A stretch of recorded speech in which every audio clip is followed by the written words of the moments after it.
Hello and welcome to the Avrum Rosensweig Show. Welcome to one of the internet's best podcasts, where we dive deep into the lives of the extraordinary and fascinating people who leave an indelible mark on our world.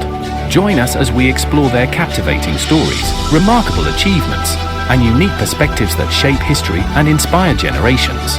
Get ready to embark on a journey through the lives of inspiring people unlike any other.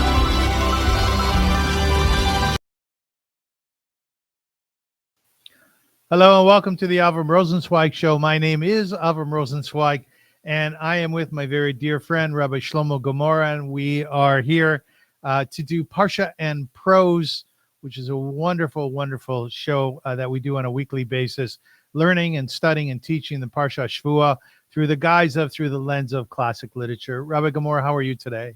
Baruch Hashem, very well, and I come after like a nice vacation. I was in LA, I was in Washington, D.C., and actually in Washington, D.C., a guy came to me, someone that I don't know, and he told me that he listened a few times to our podcast and he found it very interesting. Wow, we became international, Avrum. Yes, and I think it's you. I think you're the star, really. But Thank you. It's very nice. It's very nice when people around the world are cognizant of what we're trying to do here, because, you said it a number of times. You said it a few weeks ago. We're clearly not doing this for the money, but we're doing it to spread the word of Judaism and Torah, right? And I hope we are successful in it. I hope so too. Our numbers are growing, thank God. And people seem to be very excited about the show. So we would ask people to comment. We want to hear what's on your mind. We'd ask people to ask questions, send in ideas that you have, and we would be more than amenable to, incorporating them into our show. Right, Rabbi? I would love to have more engagement of our listeners, if they can comment, if they can like, if they can spread our Torah, because we need feedback. This is, after all, intellectual engagement. And nothing can grow in the area of intellectual discussion and thinking without getting feedback all the time. And that stimulates your thinking, the other person thinking. That's the way the Gemara is working. Question, even more questions. And we need the same in Parshat Shavua. You agree with our ideas, you disagree, share it with us, please. Excellent. And perhaps we can tickle you a little bit with some thoughts. We're about to finish Sefer Bereshit, Chazak, V'nit Chazek. What was the Sefer like for you? What did you learn from it? What did you take away from it? Do you have a favorite Sefer? Were there thoughts and ideas that we introduced to you about the Avot, the Ma'ot, which seemed like, they were very good ideas, or others which was, I don't know. So give us. What I think about Sefer Bereshit is that many people asking why the Torah actually mentioned the whole story. Why is it important? After all, for a Jew, especially Orthodox one, it's like ritual that repeats themselves. You have to know what to do on Shabbat, what you have to do on Rosh Hashanah, what you have to do on Yom Kippur. So just give me the instruction. Give me the 613 mitzvot. Why do we need this part of stories? And, in a way, it's very much like Parsha and Prose. If you really want to understand, like, what inspire a certain mitzvah of, for example, Gmilut Chasadim, like helping others, Achnasat Orchim, welcoming the guests, you have to read a story about it. And the Torah gives you all these stories in Sefer Bereshit. I think that if we will go mitzvah by mitzvah, every single mitzvah, you are going to find the roots of it in a story in Sefer Bereshit. I have no doubt about it. So the Torah does not want to present itself as a codex of laws that's thrown on the people. She wants to know, you have to understand, there was a story of a person who married for good reasons two sisters. But you know what? It turned to be jealousy, anguish, all kind of troubles. And the Torah said, I want you to understand, when I prohibited a person to take two sisters, I actually wanted to protect the fabric of a family. So what inspired the law? The stories behind it, that really happened. And that's the importance of Sefer Bereshit. It's not only Bereshit in terms of like the genesis, the creation of the world. It's Bereshit, it's the beginning of the laws themselves. Because behind the law, there is a story that inspired it. And this is the reason why we have Sefer Bereshit, in my opinion. But what's interesting, though, when you study the mitzvot that you find within the Parshiot themselves, there are a number of Parshiot that do not have mitzvot. I think the next mitzvah in the Torah is in Parshat Bo. Right. Very true. And again, all these mitzvot, for example, we have so many mitzvot dealing with our attitude towards others, towards slaves, for example, that was very common in certain ages. What inspired all this? The answer is our experience in Egypt. We were slaves. We should know what the life of a slave looks like and how much we can improve it, and to show empathy, although a person got to a very low point in his life. Yes, and I have to add what I said last week. Last week when we studied the Parsha, we did it through the lens of the Count of Monte Cristo. And if you really want to understand what the life of a slave is, the Torah doesn't give you the details of it, only a few when it talks about Joseph in the dungeon. But in the Count of Monte Cristo, you see how the lead character suffered so badly being in jail by himself, being in solitary for so many years. So it's a very good opportunity to understand more so the feelings, the thoughts, and the details, I think, what the Torah is trying to share with us. Absolutely. Rabbi, I want to dedicate our show today to this young man. Slain soldier was named Staff Sergeant Ido Samiach, 20, a team sergeant in the Nachal Brigade Reconnaissance Unit from Ganei Tikva, killed in northern Gaza. Now, the previous day, two other soldiers, Captain Eitan Yisrael Shiknazi, 24, and Major Devir Tzion Revach, 28, were killed fighting in northern Gaza's Beit Hanun. The latest deaths bring Israel's toll in the ground offensive against Hamas in Gaza and in military operations along the border with the Strip to 398. Wow. You know, my son, God bless him, he's 18 years old. He's not feeling well. He has a stomach ailment. And I get so nervous, you know. I worry so much about him. And when I see these young men, I see this young man with such character smoking a cigar, and the reality that there is a family out there, and you touched on this many times, there's a family out there today who's sitting Shiva for their son. It's too much to bear sometimes. Too much to bear. But you know, I have to add one more thing. I think that the greatest nechama, if you can have any, is the fact that actually the entire nation is with you, hugging you, caring about you. I heard it, unfortunately, from many, many parents who said, we feel that in our Shiva, we're not only the neighbors and the friends, we feel that Am Yisrael is hugging us from the north, from the south, from the east, and from the west, here in Israel and outside Israel.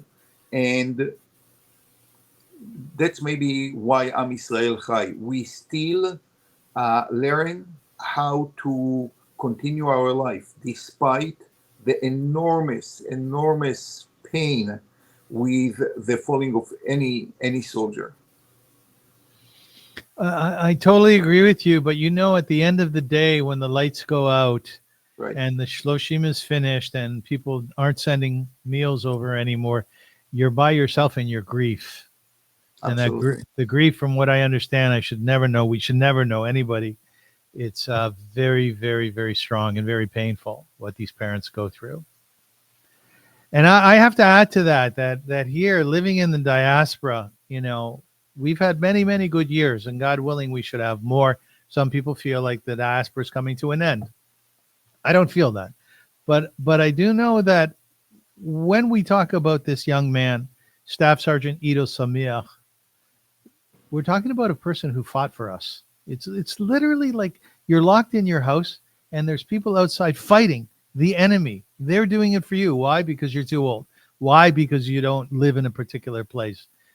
And our appreciation, we have to be so makir tov to this young man and to all those who fell on our behalf, to all those who are fighting, but not only them, the parents, the grandparents, the families who suffer so badly when they close the door and the child goes off to the army. You know, I've spoken to many parents who sent their young people off to war, and they tell me it's not a rule, but it's understood that when their young man is walking down the path and going to the bus, they don't cry. They don't cry. They don't let their son see that they're in tears, you know. Someone said in a very important report there that even in Israel, like the nation is divided, not between Ashkenazim and Chilonim, between Haredim and Chilonim, or modern Orthodox and so on. He said the land, the country is divided between people who can sleep at night and people who cannot sleep at night. Oh, wow. And I think this is a very, very sharp and accurate observation. Whoa, wow, that's very, very powerful.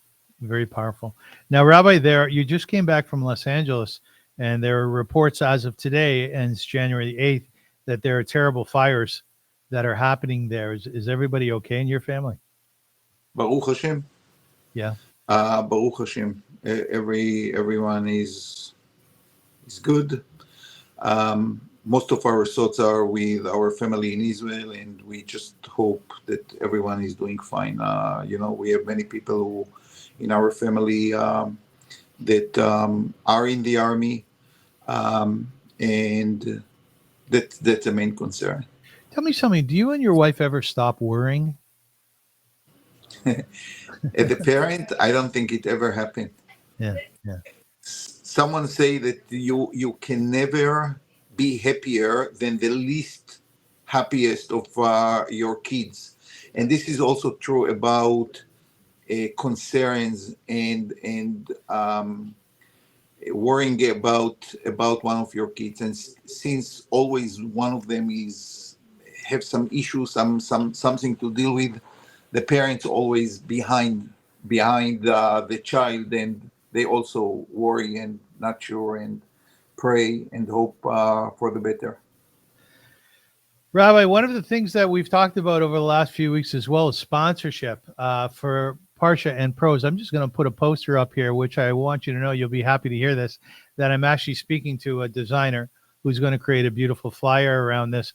But if you take a quick look, you'll see that there's opportunities and options of sponsoring this show. Now, the show is on fire, man. We are moving forward in leaps and bounds. Our numbers, thank God, Baruch Hashem, like they say, are getting much greater and greater all the time. So be part of this vibe, and you can do it either through sponsoring an entire month of Parsha and Prose, and it's a little bit more expensive, or you can actually just send out, Drishat Shalom, sorry. Welcome to friends and family whom you love. So take a look at this poster. There's opportunities there, and soon we will have it probably just aesthetically a little bit more pleasing. Parsha and Prose starts with what we now call Shivim Panim, which is 70 faces of Torah, and we just schmooze a little bit. I wanted to ask you a question in that light, and then I have a Torah question for you. What are one or two of your goals in life? I try to be a better person, number one. Yeah. Better person means to be a better father, better husband, a better person to the people around me, to the people who work with me, which I appreciate very much. I think this is one goal. The second goal is something that, again, start in a very young age, is to try to be every day smarter than the day before. My greatest fear always was that, when Hashem is calling me up, I'm going to be quite like Amaretz, or someone who is not like really well versed in the beautiful treasure that Hashem gave us, the Torah, and everything that inspired from the Torah. So this is like sitting every day on my head. And for an Orthodox Jew, you wake up in the morning. First of all, you thank God for the ability to open your eyes and to be alive. And almost the second thing is the blessings on the Torah. אשר בחר בנו מכל העמים ונתן לנו את תורתו. We thank God for the opportunity to sit and learn Torah. So God gave us the opportunity. We have to find the time, the motivation to sit and learn, and hopefully, this is a big goal. I'll be able every day of my life to be, as I said, a little bit smarter than the day before. And what's the purpose of that? Why? I may have asked him, why do you want to leave this world as smart as you could possibly be? Why?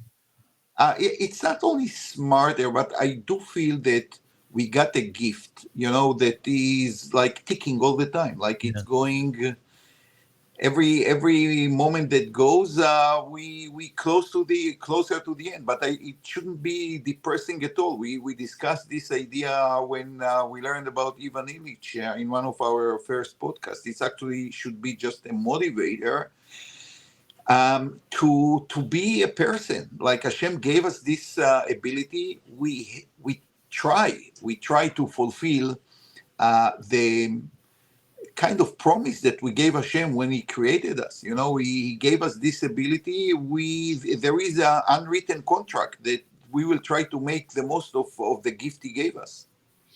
Yeah, I think what I would do is spin your words a little bit to say I want to become more and more conscious. I want to become more and more aware of what? Of myself and the world around me. Why? Because I believe in God and I have a relationship with God, and I want through my consciousness, through my awareness, understanding of the world in which we live and ideas and people and human behavior.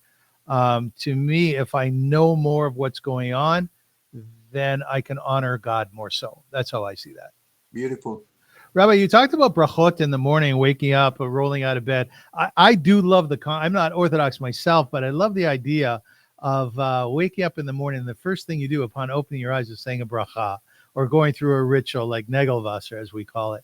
But I was talking to someone this week in one of my interviews. Her name is Beatrice, and she's a lovely human being who came from a Hasidic community and eventually left the Hasidic community and actually became quite secular. And she was very, very critical of one of the brachot that we say in the morning when men say Shelo asani isha. Thank God that I'm not a woman. What's your take on that bracha? I think it's very simple, and I think that people read too much into this bracha. Listen, we thank God for everything. You have to remember that 200 years ago, the chance of passing away and to be dead in the age of 20 was much more by the women rather than men, because many of them, unaware to germs and sanitation and so on, gave birth, and many of them died at the time of birth. Now, until this very day at least, men don't give birth. Therefore, their chance to stay alive is a little bit bigger. So this bracha, with no question, was inspired, in my opinion, I wouldn't say no question, it was inspired by the fact that you are a man and you are less exposed to death in a very young age. No.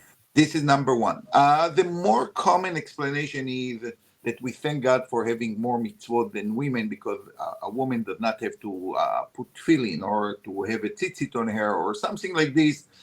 But again, I always try to go to the simplest reasons. And you have here a simple reason. This was such a tragedy. So many young women passed away upon giving birth. Mm-hmm. So maybe this inspired Chazal to say, you know what, you should even appreciate that you are not going to die in the middle of giving birth.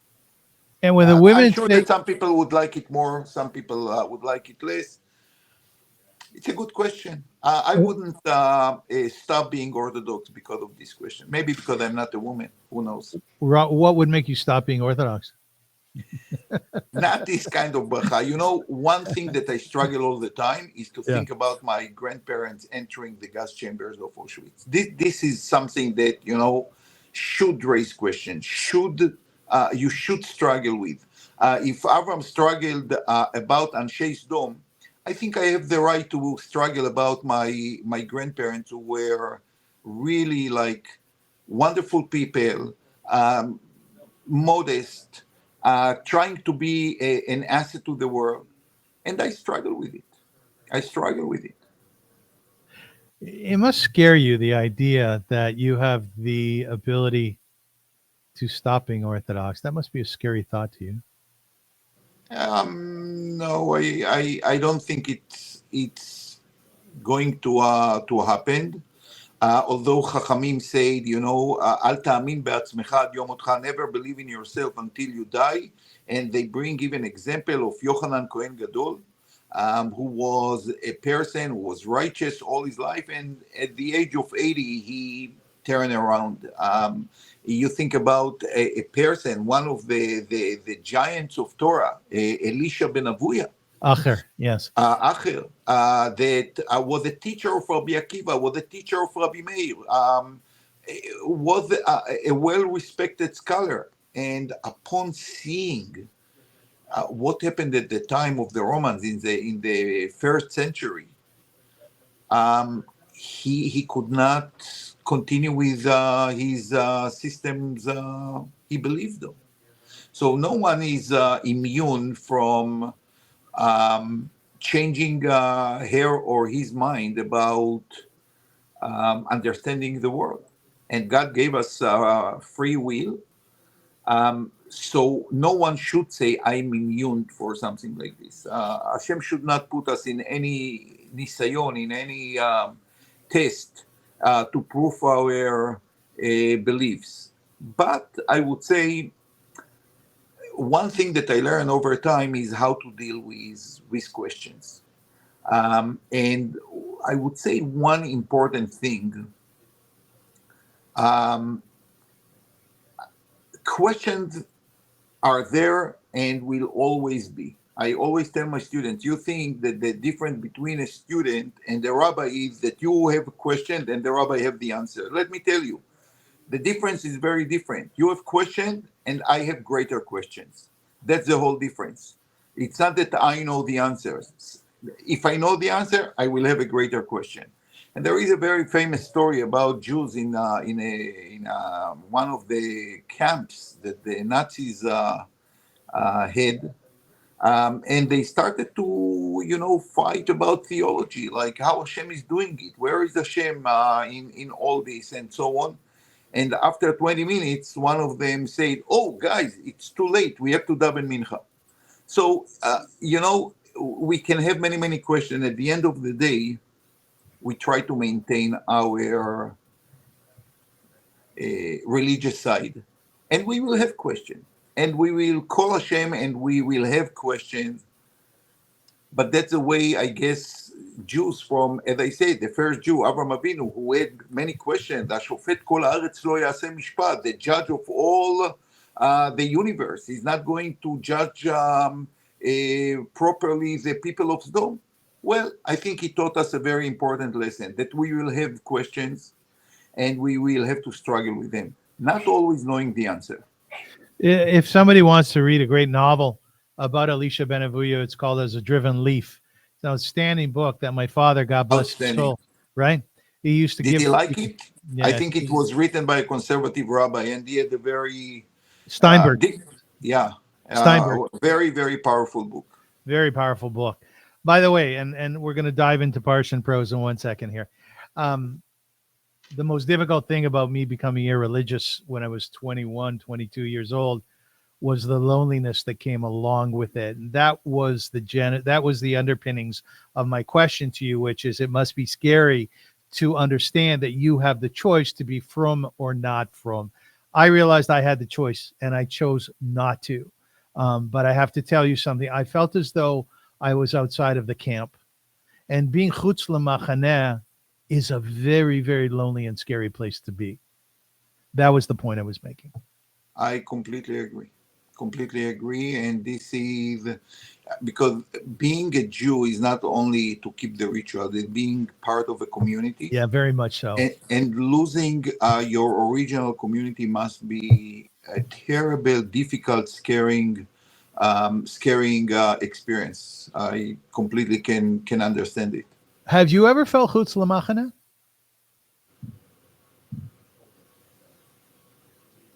I guess it happened to me when I come to a ritual that I don't know.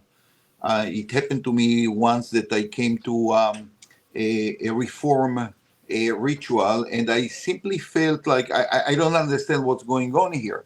It was beautiful for the congregants, but for me, I felt like an outsider. I wouldn't say michutz lamachane, but an outsider. It will be better.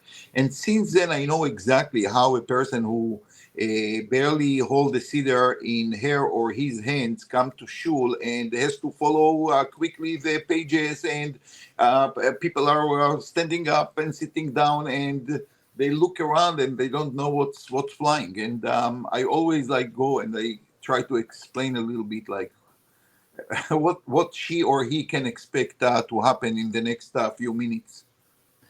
Ladies and gentlemen, the Parsha this week is Parshat Vayechi, and is the final Parsha in Sefer Bereshit. So we say with great love in our hearts, Chazak Chazak, we are finishing the Sefer Bereshit. There are always nuances, there are always little things within Judaism, whatever it is that you embrace, which really stand out for you. One of the things that I absolutely love is when we finish a Gemara, and at the end of the Gemara, it's also a sort of a similar, chazak chazak, but essentially what we say is, until I come back to you, until I learn you again. And I tell you something, Rabbi, I become so emotional when I read those words. Thank God I do Daf Yomi, and I finished many Gemaras. Thank God for that. And whenever we're finished and we say, until I come back to you again, what it tells me is that, God willing, I'll live long enough so that I can learn this Masech again, and that it's there for me anytime that I want it, right? One of the things that I cherished, and I saw it as a child, and do it until this very day, when you close your Gemara and put it back on the shelf, or when you close the siddur and put it back on the drawer or whatever it is, you give it a kiss. Now think about it. Like, this is just a book. It's like an item. It's what? It's like a bunch of papers, and you give it a kiss. Yes. You really see it as a good friend, and you cannot depart without like a nice kiss that say, I really love you. I really want to see you again soon. One of the most beautiful memories that I have of my father is of him walking along, maybe going downtown to do some business or what have you, carrying a Sefer. And it says, he had a friend with him, Well, today, you can take with you like Shas. The cell phone, and you have the Shas, the Mishnah, the Rambam, whatever you want. Got everything. And still you lose something of it's true. The intimacy with the book. That's true. But, Rabbi Daniel Koropkin of the Bayit Synagogue here in Toronto, one of the biggest Orthodox synagogues in the world, he told me once, he said, because of Sefaria.org, which is a compilation of all the major texts in Judaism, he said, without that, he would not be the learner that he is today. Simply put. Absolutely. I think everyone will agree with him. Absolutely. It can be this, it can be Otzar HaChochma. I have one of my son-in-laws send me every week some article that he takes from a software. He told me actually that it used to be that in-laws are buying their new son-in-law, like a shas. This was the thing. Today he told me that it's Otzar HaChochma. It's a digital database, huge one, of almost every book that was written about the Jewish life and the Torah. And that's what they are given. So, there is a change. I want just to remind you that if you would enter like a yeshiva 1,500 years ago, you will not see any book. You will see only one book in the Ark, in the Aron Kodesh. And then, they started to write books. The Torah Sheba'al Peh was written, and then they printed books. So I guess the world is going ahead. As I said, we have many more books today than we had before. I'll give you just one example. The greatest library in Europe before the Holocaust, or 100 years before the Holocaust and on, was Sifriat in Vienna. It was the Sifriya of a huge Talmid Chacham, but also a very rich person. I think his family controlled all the pearls trade in the world, which was a big issue. And he had a magnificent library. Now, how many books he had in his library? Between 8 to 9,000. Okay, this was a huge library.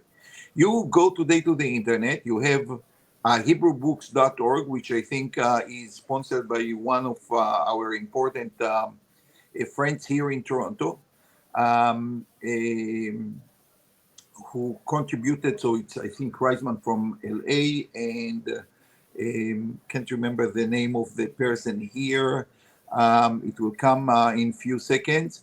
And you have more than 70,000 books that you can reach each one of them by few clicks. How amazing is this one? Do you feel ever badly about not being rich because you don't have the ability to do that? You know what? No, never. But I do appreciate the people who have money and could do so many other things with their money. Yeah. And make the right use with their money to inspire the Jewish community. We have here, you spoke about Sefaria. Sefaria is dedicated by the Kushitsky family, which is from Toronto. As I said, Hebrew books. And it's not only the books. The books is just a vehicle to gain knowledge. I'm talking about caring about Jewish education, Jewish continuity. And I think that actually we have to be very proud in our city, in the leaders of this city, that really made it something very important for them to instill Jewish values and Jewish education, because it costs lots of money. And without their support, there will not be like such a strong Jewish foundation in education, in many other leadership areas, without these noble people. Yeah, I wish I was rich. You know what they say in Hebrew? I hope our listener will understand. They say that mammon, which is money, Yeah. maybe the source of the word money, mammon, has the same gematria as sulam, because mammon together is mem and mem, which is 80, and nun, the numerical value is 50, so we have 130, and vav 136. And if you do sulam, a ladder, you have the same. Samech is 60, lamed is another 30, so it's 90, and another 40, mem is 130, and the vav in the middle 136. And they say mammon can be like a sulam. You can go up, but you can go also down. You can go down as well. Okay, good. You like gematria, by the way? You like gematria? You know, Chachamim say gematria is piraot lachochma. It's like a dessert. It's not the main meal. The main meal, the steak and the potatoes, are the learning Torah. But it's always nice to have some dessert on the side. And these are the piraot laTorah. Piraot means the dessert. So it's nice, but I don't like the fact that too many people think that this is the most important part of Right. By the way, the best dessert is dessert wine. I don't know if you've ever had dessert wine. Have you? Of course. In Italy? What timer? What's the name of there is a special grappa? No, not grappa. Okay. I told you I'm too tired. Yeah, you're tired. I know. We should learn some Torah here. How about that? Yeah. Ladies and gentlemen, the Parsha this week is Parshat Vayechi. It's the Torah portion that goes from Genesis 47:28 to 50:26, and it marks the final chapter in the book of Genesis, encapsulating the conclusion of the patriarchal narrative. It focuses on the final years of Jacob's life, his blessings to his children, and his death.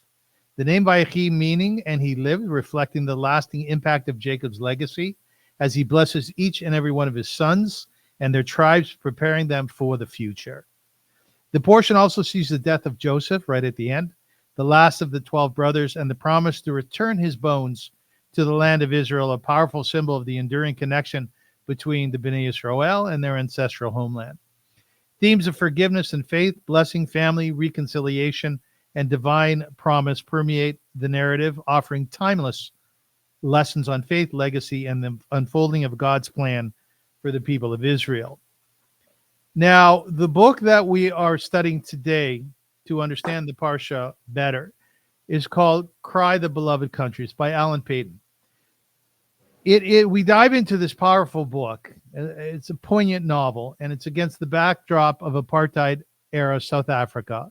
This timeless work explores the complexities of racial injustice, of societal fragmentation, and the deep emotional struggles of individuals caught in the turmoils of their time. It's a fantastic novel.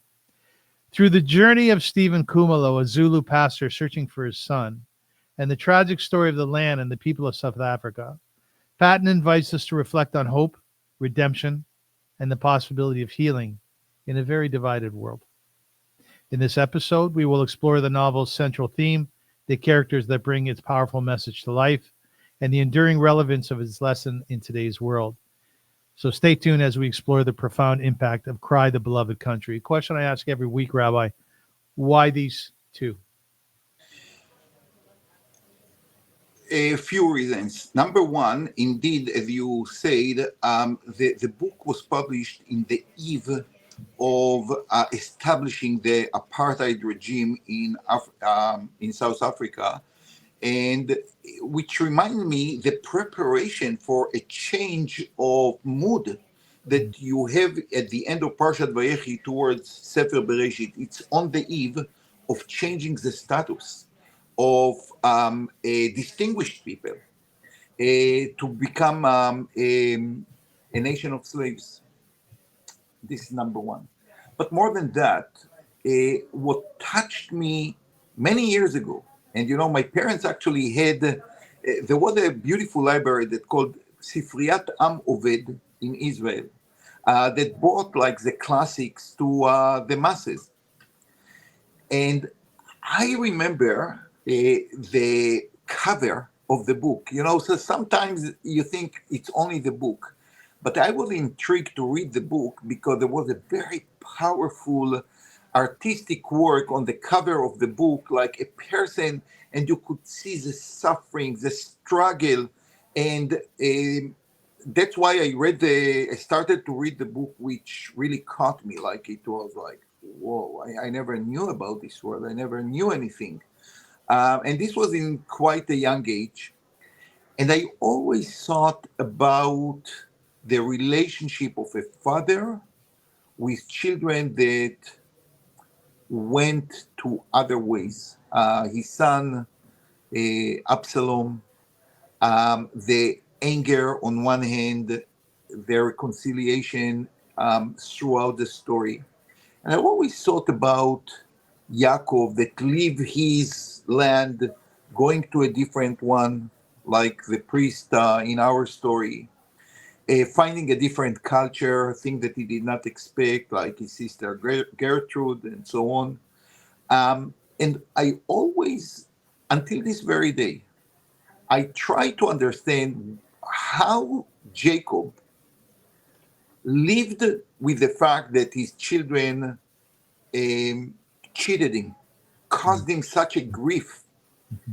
And I think that some of it you can find in this book of Cry the Beloved Country, because he stood the same terrible situation, a person with a good person who tried to inspire, find himself in a situation where his own son is a murderer and betrayed the education he got from his father. Must be a terrible, terrible experience for a father who tried all his life to grow like a noble family, people of character, and he find out, and I'm sure that when he came to Egypt, he found out, although it's actually under a question by Chazal, if he ever knew what happened or not, but the way I read the Torah, he understood what happened. He understood what happened.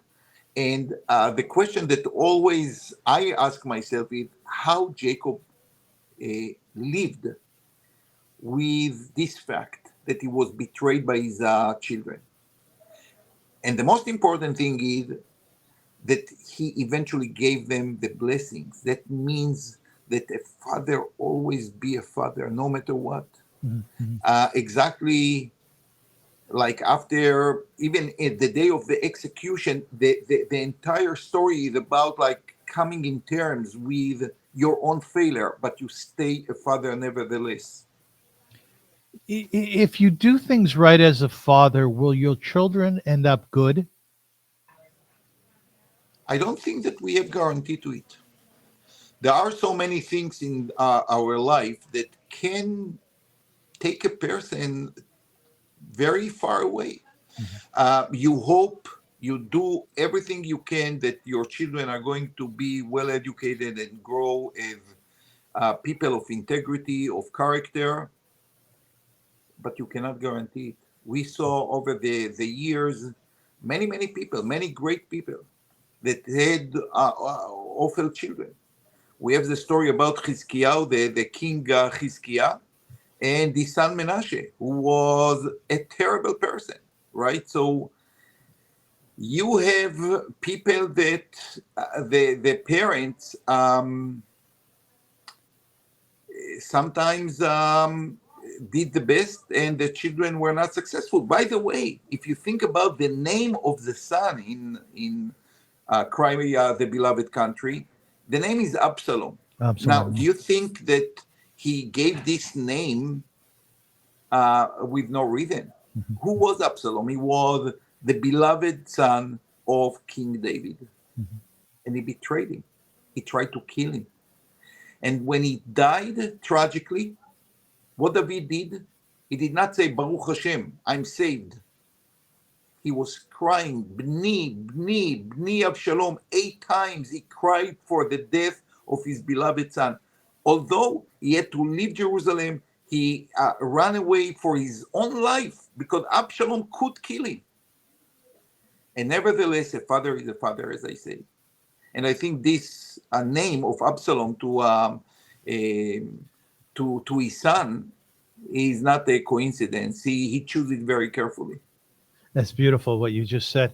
And I'm thinking, it reminds me of the Gemara that says that if a father comes to steal from a son, the son in the middle of the night, the son would kill him. If a son comes to steal from a father, he would not kill his son. Right? Absolutely. Yeah, yeah. I just Absolutely. That's exactly the same idea. And it's very interesting, but in Sanhedrin, you have a very interesting law that a judge with no children can be a great scholar. He cannot sit when you judge a person for a capital punishment Mhm, mhm. because only you need a judge that knows what mercy is, and there is no greater mercy of a father to his child. And you want this character sitting when you dictate the fate, even of the worst criminal. Some drop of mercy, of Rachmonis. And to daven for the Omid on, let's say, the high holidays, Yom Kippur, eh, I don't think that one can daven if they're single. Am I correct?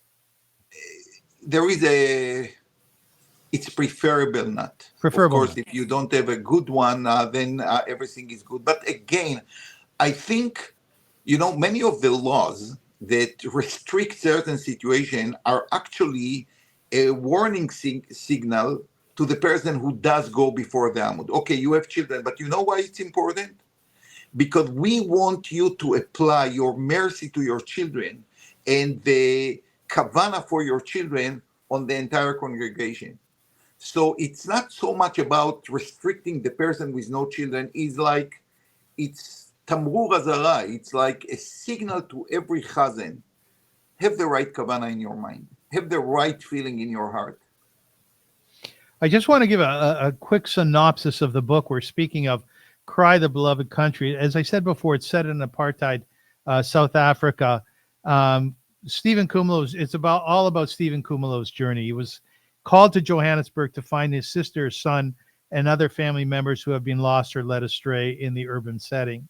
Kumulo's primary mission in Johannesburg is to find his son Absalom, who has left the village and is involved in a life of crime. Kumulo learns that his son Absalom has been arrested for the murder of a white man, Arthur Jarvis, as an advocate for racial equity.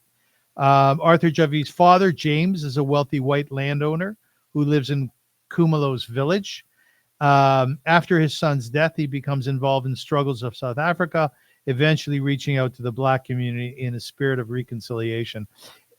He finds his son, and the tragic part here is that eventually his son is given the death sentence, and indeed he is killed at the end of the movie.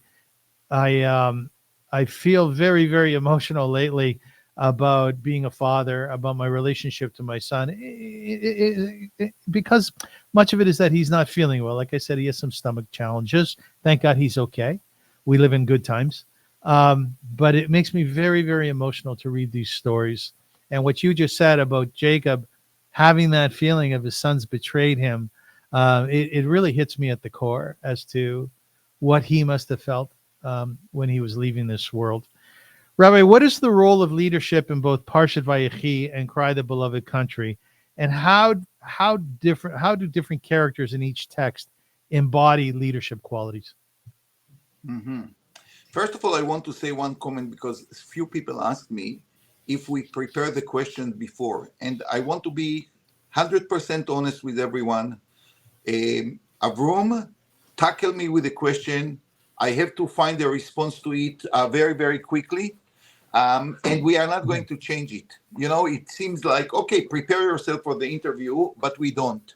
Yeah. Because we both believe in the spontaneous feeling about it. We don't want something scribed, you know, to share with you. We really want to share with you what we feel, and I hope that we are successful in it. So I will talk about the leadership because I think we have few aspects here. One aspect is the belief. The two people are religious people. They have emunah in Hashem, and they always know that suffering has a greater meaning. That's very, very important to both stories.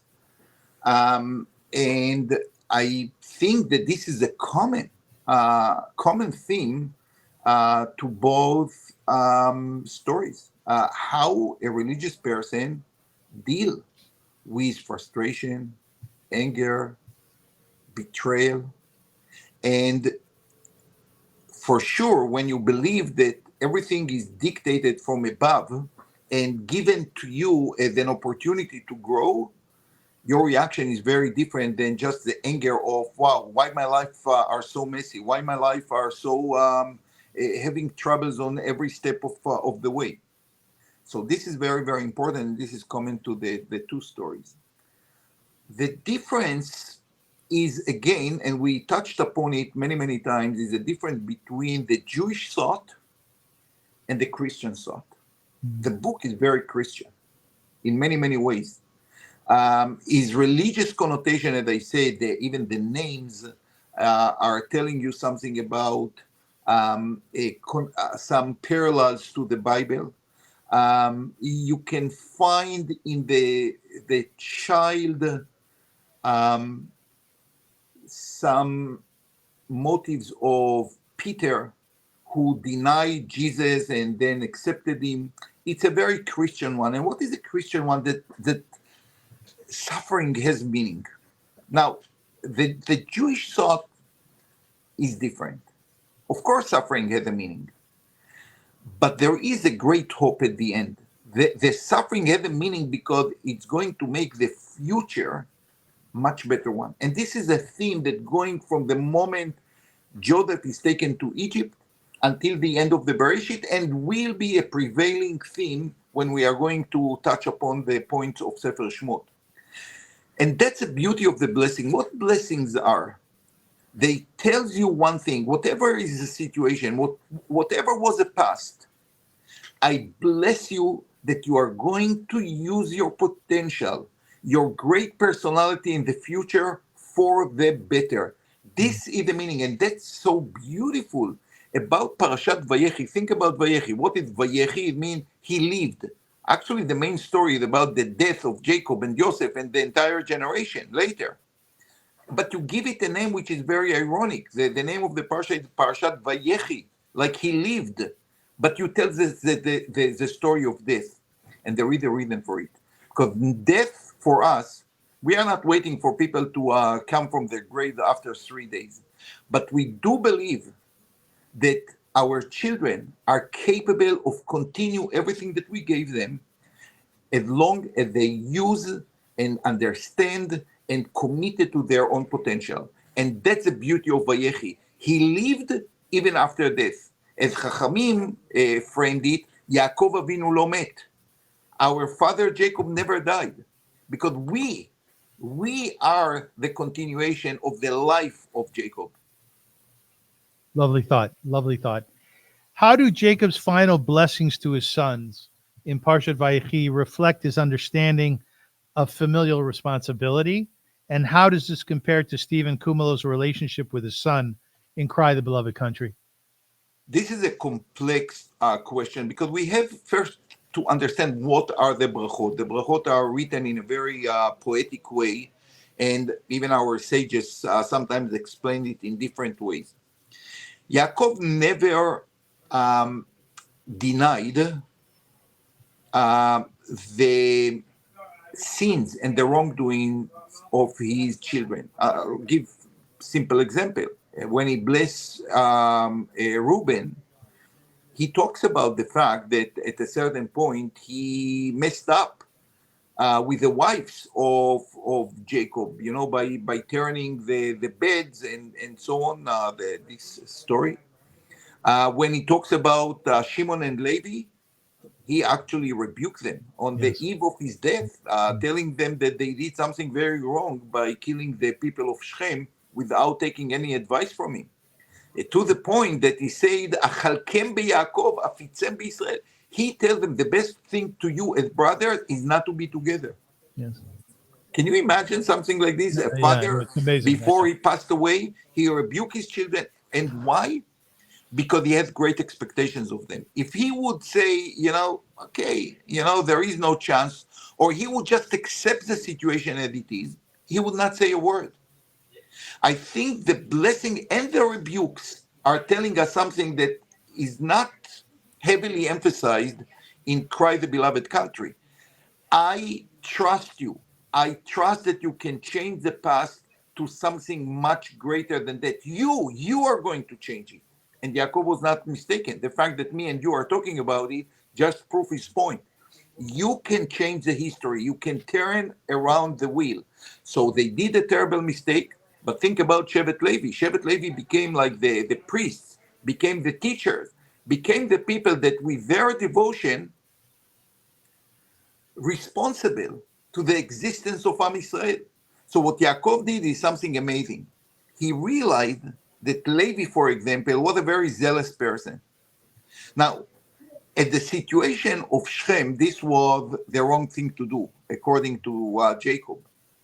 But he realized that only zealous people who don't think sometimes about the consequences of what they are doing, these are the best educators. You asked me last week about the sacrifice of educators. I with all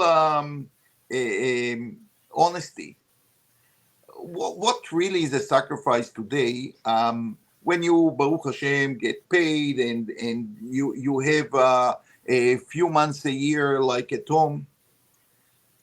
I'm talking about generations of teachers who got meager salary, who went from one place to another in order to teach people. These are the people that we owe them everything for our existence.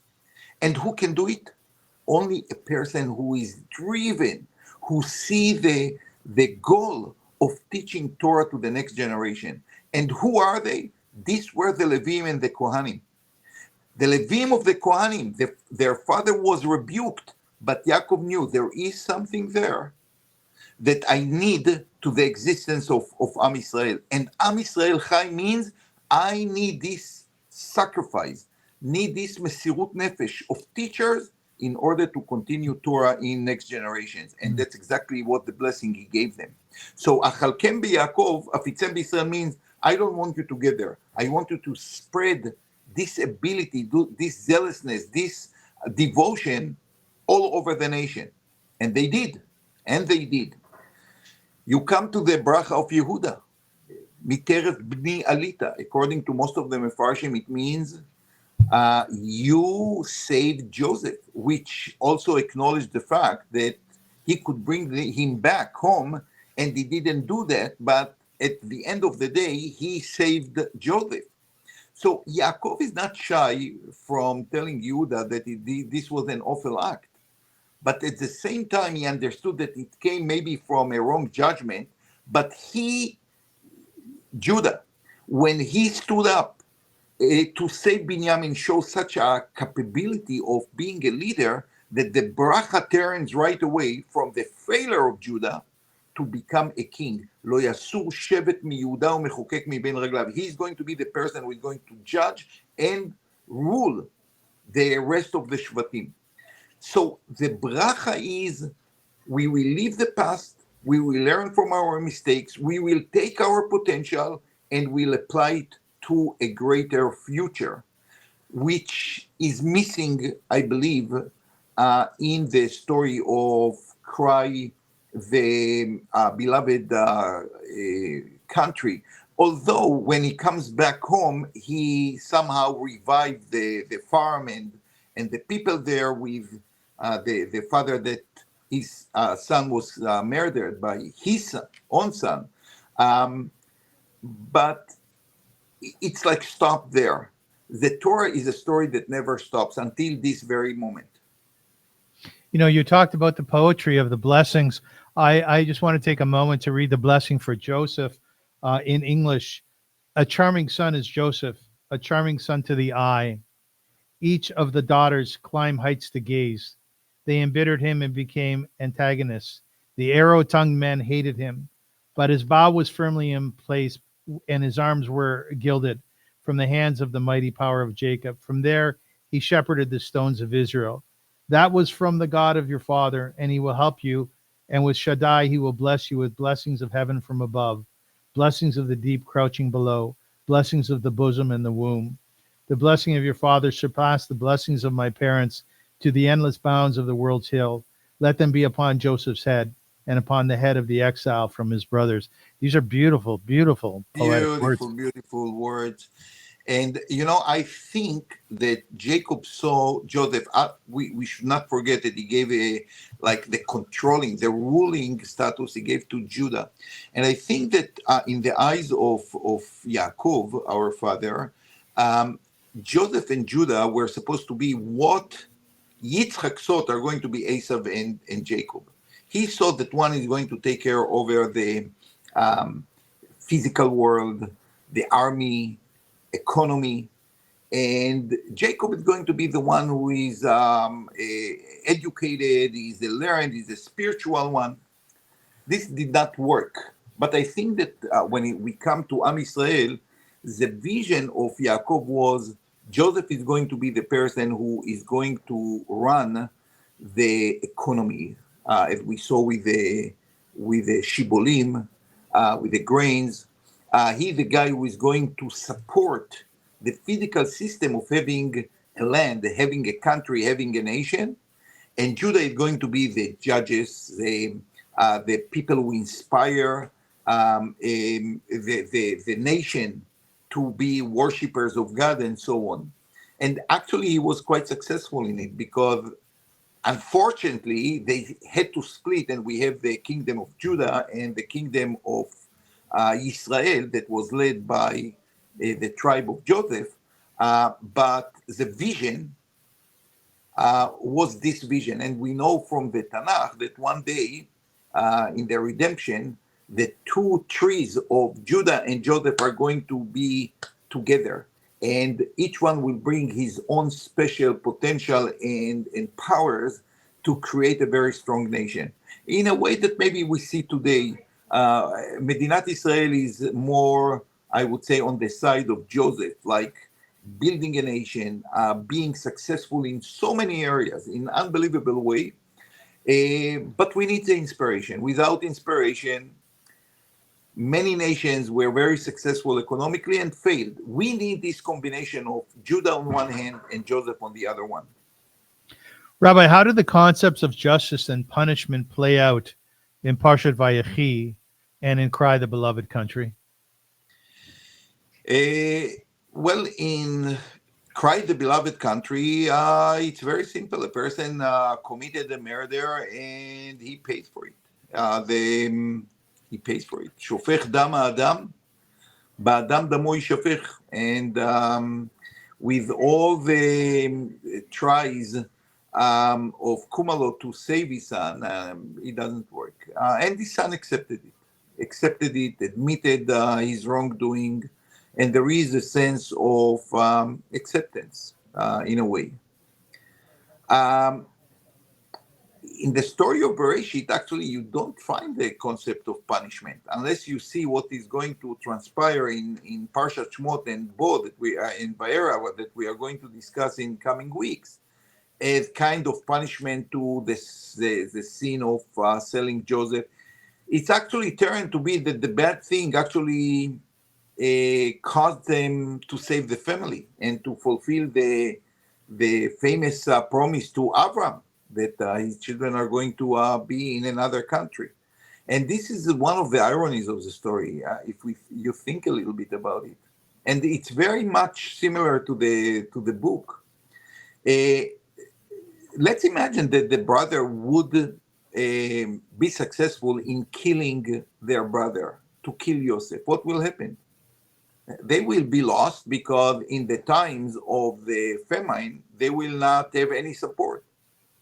So actually, they were saved by Joseph that they wanted to kill.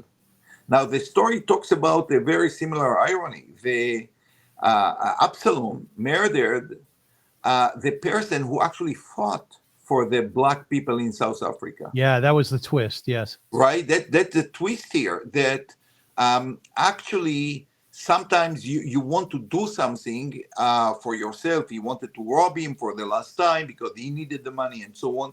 But he actually killed the person who fought for him. And if you think about the irony in the story of Bereshit, which ended up in a beautiful way. Joseph meets his brothers and they are reunited and he saved their life from the terrible famine. There is much more bitterness in the story of Cry the Beloved Country because it ends up bad for everyone. Rabbi, a few quotes of significance from Cry the Beloved Country and the Parsha itself include, "Cry the beloved country for the unborn child that is the inheritor of our fear. Let him not be defiled by the world of our giving." It's brilliant writing, isn't it? Beautiful. Oh, it's beautiful. "I have one great fear in my heart that one day when they are turned to loving, they will find that they are unloved and that their love has been in vain." And finally, "There's a lovely road that runs from Ixapo in the hills.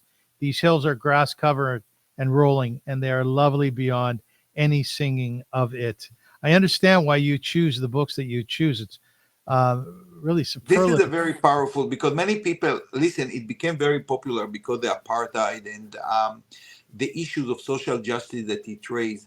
But I think it makes some injustice to the book itself because the book has such sharp insights into life of people that it's sometimes forgotten in the greater theme of the story of apartheid and blacks and whites in South Africa. But the book is so profound and so beautifully written. Tell me what you think of this quote. "I do not believe in the future, but I do believe in the present." And it's a reflection of the novel's recurring theme of hopelessness in the face of entrenched societal issues, yet also an acknowledgement that personal and communal actions in the present moment can still make a difference. "I do not believe in the future, but I do believe in the present." Is that Jewish at all?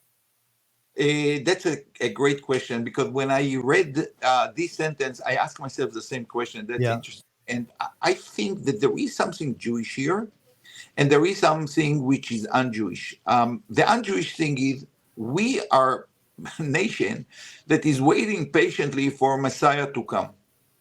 So we live always in the future. And you know what? I always tell my students, my congregants, the people I meet, we are in the middle of a journey. We talk about Yetziat Mitzrayim, but in the Haggadah we say that one day we will not talk about the Haggadah anymore. We are going to tell the story of the future. Can you imagine something like this? Like a third Beit Mikdash, a third temple, people going from all over the world to Israel to celebrate the Shlosha Regalim, the pilgrimage. So our story is just in the middle. We are stuck in the story, but we all believe that things are going to go better and better and better. So this is one approach which is very different from focusing on the presence. Every Jew say every morning, אני מאמין באמונה שלמה בביאת המשיח, which means like the present is not satisfying to me. I'm waiting for something bigger to happen. At the same time, there is a very interesting piece of Talmud that said that if you are planting a tree in Eretz Israel and someone comes and say, did you hear the news? Messiah arrived. First, finish to plant the tree and then go to welcome the Messiah, which I find this piece of Talmud like fascinating. Like, there is something, first of all, do what you have to do in the presence.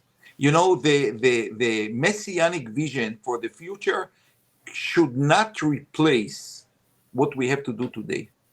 So that's why I said it's a very Jewish quote, but a very un-Jewish quote. It's a Jewish quote because we also, and this is our muzzle, we always dealt how we can do our community, our life sustainable. How we can continue to survive. And this is something, a discussion of the presence. But we always keep one eye open for the future, knowing that we are just in the middle. We never arrive to our destination. Rabbi, has Judaism always been messianic? Say it again? Has Judaism always been messianic? That's a great question. And I would say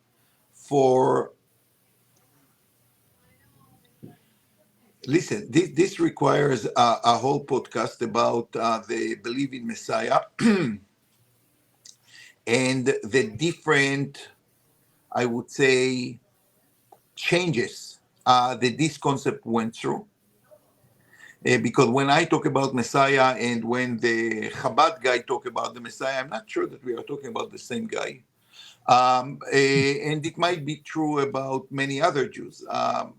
So what is a messianic vision? This is a big question. And to be honest with you, Avrum, this touches upon the issue of what Medinat Israel is. Is it part of messianic vision? Or is it, as you presented it, like dealing with the presence, not looking too much towards the end? And this is a major division in the Jewish people in Israel today. How do we see the Jewish state? Is it a state that is just waiting? It's one step in the messianic vision, or it's something different? If Messiah comes, that's good. But meanwhile, we have to take care with our own hands and decisions to the future of the Jewish people. It's a major question. So I would say the following. We always believed in a greater future. If it's going to be Mashiach ben David, that we imagine it after reading Samuel, or a different way of it, that might be a controversial issue. But let's stick, and I think that all our listeners, no matter what denomination they come from, should believe is that we do believe that the Jewish story is continuing. It's not over yet. We still have lots of destination to conquer. And I certainly believe that there will be one day a person who is going to lead the Jewish people to a great future. Until he comes, well, we have to do the job. Okay, I wrote down a note here, messianic, and we will pick this up when we do Shivim Panim. As I mentioned, I just want to throw a quote at you from the Parsha itself. And he kissed them and embraced them. And he said, I never expected to see your face. And here God has let me see your children as well. Genesis 48:11. And as Jacob expresses his deep emotional joy and gratitude upon seeing his son Joseph's children, reflecting themes of reconciliation and the fulfillment of divine promises. As you know, I'm somewhat of an emotional person. There's many times in the Torah and these parshiot where you'll read a pasuk and it's about one person kissing another, one person crying. We all know Joseph cried a lot. I think he cried 8 times within the various different parshiot. Can we say that here, when Jacob embraced his children and embraced Joseph specifically, is the Torah specifically telling us, at least in some light, to be emotional, to be affectionate, to love your children and do so through? Absolutely. Yeah. And you have to remember this parsha of Yaakov hugging and give the blessing not only to his children, but to his grandchildren is something that we repeat every Shabbos night, every Friday night when we come back from shul and give a bracha to our children. For me, it's one of the most emotional moment in a week when I can put my hand on my children. And, today they are in different places, but I had the opportunity in the last 2 weeks to be with some of my children and to put the hands and to give them the bracha as Yaakov Avinu did to Ephraim and Menashe. It's a very emotional moment. And, can I just end with an amazing story? Mm-hmm. Yeah, of course. So, one of the fathers of a soldier that was killed in Lebanon, he came to one of the greatest Hasidim, a Hasidic leader. I'm not sure if it was Rabbi Biderman or not, a very famous Hasidic leader in Israel. And with tears in his eyes, he said, my son was killed about 2 months ago. And, every Shabbos it turned to be a terrible moment. I cannot put my hand on my son's head. What should I do, Rabbi? And the rabbi thought for a few seconds and said, you know what? I can't give you an answer, but do me a favor. If you manage to have a son who gave his life for the Jewish people, I want a bracha from you. And he took his shtreimel off and asked the father to put his hands on his head to give him the bracha. How amazing is this story? The need of one Jew to get a bracha from another one, and to see, just imagine when you hear this story, the great Hasidic rabbi asking a bracha from a simple Jew who gave the most precious thing to the Jewish people, his own son. Mm-hmm. Oh, that's moving. On Friday night, when you are with your wife and making Shabbat dinner, and your children are, as you said, spread throughout the world, do you still bless them? At least in my mind, we have pictures of them around our Shabbos candle, and I try to take a look and to think about each one of them and his or her children. If I cannot put my hand, I put my heart. And is there any difference whatsoever in terms of your feelings, your emotion, your thoughts when you bless your sons versus blessing your daughters? No difference at all. I love them all. No. I wasn't suggesting otherwise. No. I was just wondering if that relationship, that spiritual relationship, because the bracha itself is different. Right, but one you bless in the name of our fathers, or Ephraim and Menashe, and one like our Imotenu, Sarah, Rivka, Rachel, and Leah. But the bracha is Birkat Kohanim, and I happen to be a Kohen, and to know the meaning of the bracha, no difference. Rabbi, I don't know if you know this, but I've been playing around with AI a little bit. Really? I'm surprised. A revelation. Don't tell me that maybe even you wrote a poem with the help of the AI. This will be like, no, I can't believe this one. By the way, I want you to know something. I've been interviewing some pretty high-profile people in the area of entertainment in Hollywood. People have written like huge plays and starred in them and so on. And I always do the same thing. I write a poem through the AI writes the poem, and I read it to them. And you know something? It touches them. They like it. They ask me to send it to them. So I keep on doing it until I'll stop. So this week, we have a poem about Vayechi and Cry the Beloved Country, and it goes as follows. In the land where rivers whisper and mountains hold the secrets deep, Vayechi speaks of fathers, sons, of promises that stretch and weep. Jacob blesses, Jacob parts in the twilight of his life. His children gather scattered hearts, a fractured world, a land of strife. Much like the country, torn and scarred, where rivers run through pain, the sons of Kumalo, lost and far, struggle to rise, yet fall in vain. A father's love, a shattered hope in both the book and sacred scroll. Vayechi's light, though faint, still glows, and guiding through despair's dark toll. The land of gold, the land of stone, where justice waits but seldom shows. Kumalo seeks his son alone in Johannesburg, where sorrow grows. Yet through the pain, a prayer remains, a blessing for the soul to find. In Vayechi's word, a flicker faint of love, forgiveness intertwined. Like Jacob's son, so too we stand between the past and future's hand, and cry the beloved country's cry. We yearn for peace beneath the sky. In death and loss, both curse and grace, the land can heal, the heart's embrace. For even in a world so torn, the blessings of the past reborn. As Jacob's voice through twilight calls, we seek the light in shadowed halls. From Vayechi's prayer to Kumalo's pain, the journey calls through loss, through gain. So, Wow. Rabbi, next week we're doing Parsha Shemot. Which book will we be learning about it? That's a tough question because I did not prepare it yet, and I know that it's my bad, but I will send you a list, hopefully tomorrow. You know what? The question was worth it, as was the answer, just because you use the phrase, it's my bad. You're very hip. You're very modern, Do your students tell you that you are aware, that you are hip, that you know what's going on? Well, this expression I learned from my students, so all the credit to them.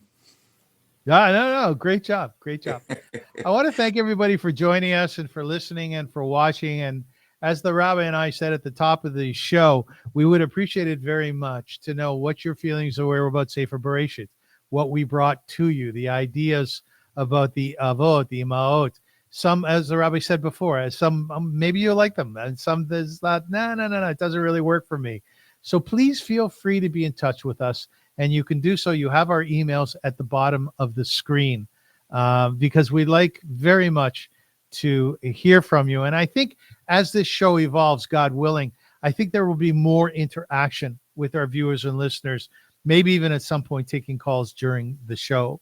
Rabbi, anything to say in conclusion? I would just say that I feel that many of our listeners maybe never comment on YouTube or something like this, and maybe we should just explain technically how you can do it. This, first of all, with all the miracles of technology, and there is an algorithm that increase your exposure as many comments you get, like more comments, more exposure. So this is very, very important. Maybe we have to teach people how to do it properly, like how you comment on YouTube when you hear something. And good idea. Yeah. And maybe I always say, education is the most important thing. I see people who you are expected to do this and this and this and this, and then you are disappointed, especially with students. And I always ask the teacher, did you explain them how to do it? Did you show them exactly how it works? And many, many times, they are not educated well enough to do simple things. There is something to learn here. So please, when you watch it on YouTube, you have like comments below the main clip, and you can write there. It will be wonderful, and we will learn so much from you. Rabbi, you know what I love about you is your ideas are excellent. I love listening to you. I love learning from you.